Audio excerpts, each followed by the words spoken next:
Hi there. Welcome to the menu And the wine list. with Jeff Weissler. I'm Beverly McKenzie.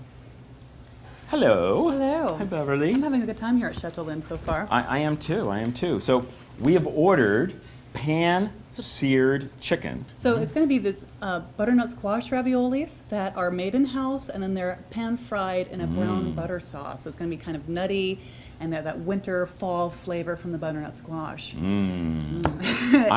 I'm drawn in a wine direction very quickly, even before I pick up the wine list. All right, what path are you traveling on? So I'm traveling towards the land of Pinot Noir. It Oh, just that's a great idea. Sounds like Pinot Noir. Sounds like Pinot Noir. It feels like, you can almost smell the truffles in the air. You can smell the mushrooms. You can smell all of those wonderful smells of fall, and it makes you feel Oregon as well. So, Yeah. Oregon Pinot? Yeah, Oregon Okay. Pinot. So what we got here? I think the fruit in the Oregon Pinot would work well with the pan-sear, and I think it would work really well with the way you described the butternut squash. Yeah.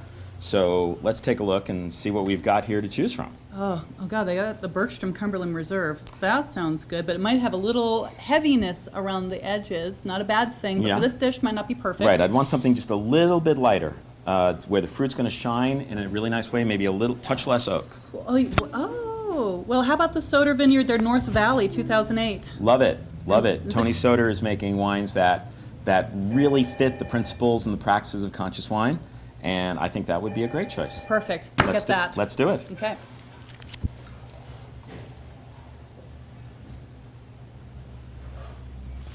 So this particular Pinot Noir from Soter's Vineyard, the North Valley, is from the Willamette Valley, which is and it's a wonderful viticultural area a little bit south of Portland, Oregon. The color's really beautiful. Wow. Yeah, the color is great. That actually almost matches your shirt. But the's a little bit of red in it too. It's not just purple. It's got some nice red fruit, so which means it has some nice mature fruit. This isn't really young fruit. I like on the nose is really, really nice fruit, but there's also a little spice element to me. Definitely. Comes off a little spicy in a way that I think come back to the pan-sear and the way you described the butternut squash again being Right. cooked. I think it'll be a nice accent and a nice fit. Oh my goodness.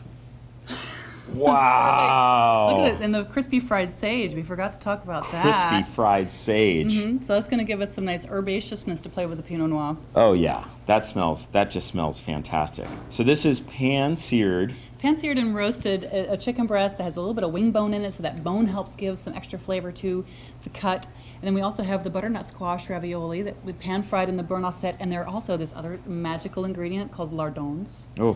which are, we house cure bacon here at Chateau Lynn. And so these are crispy lardons, which are chunks of bacon that he also were pan-fried in the butter.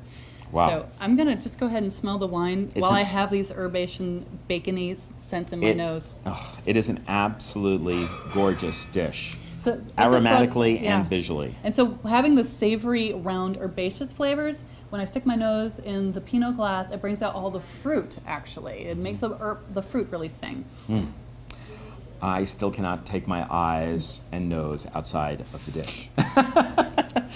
The butternut squash are absolutely fantastic looking. Well, you can watch. I'm going to go in. And I'm already envisioning how the spice in this dish is going to interplay with this spicy element that I believe is in the wine and the fruit that's in the wine. So I'm going to try a chunk of the chicken with a bite of the ravioli and bacon together. great. And leave the herb out of it for now.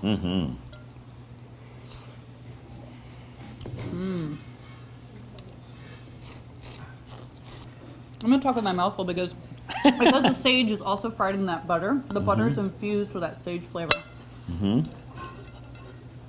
It's just fantastic. And so there's that smoky, there's herb, there's a little bit of spice, and then the spice in the butternut squash. Like it's not Just- Thanksgiving, but almost.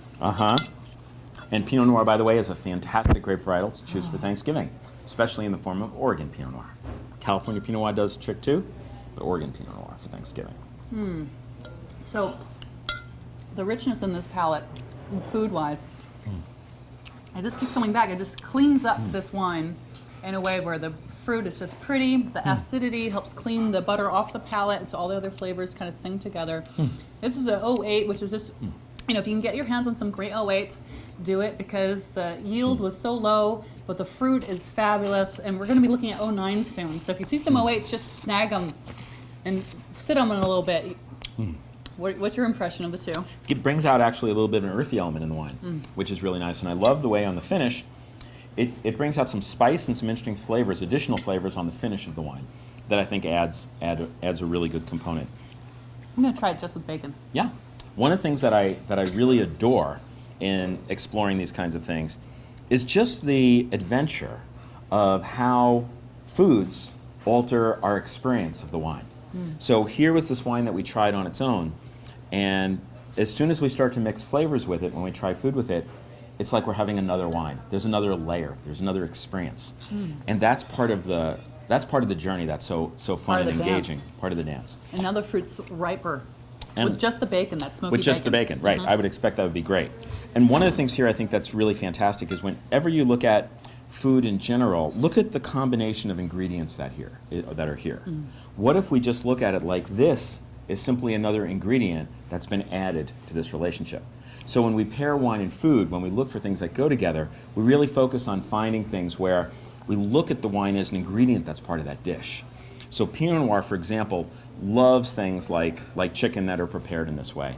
It loves everything from salmon is an absolutely wonderful pairing with nice richness to it. With Pinot Noir, to different cheeses. There's many different pork, duck. Yep. If there's not a sweet element to the sauce with the duck, Pinot Noir can go fantastically well. Yeah.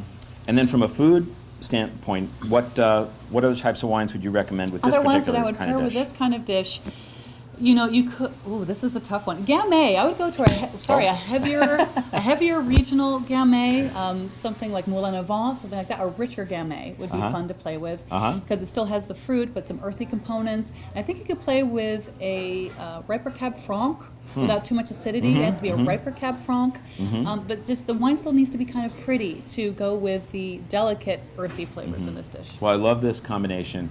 And as we discover great relationships pairing the menu and the wine list, I hope you discover many great pairings at a restaurant near you. To relationships. To relationships. Cheers.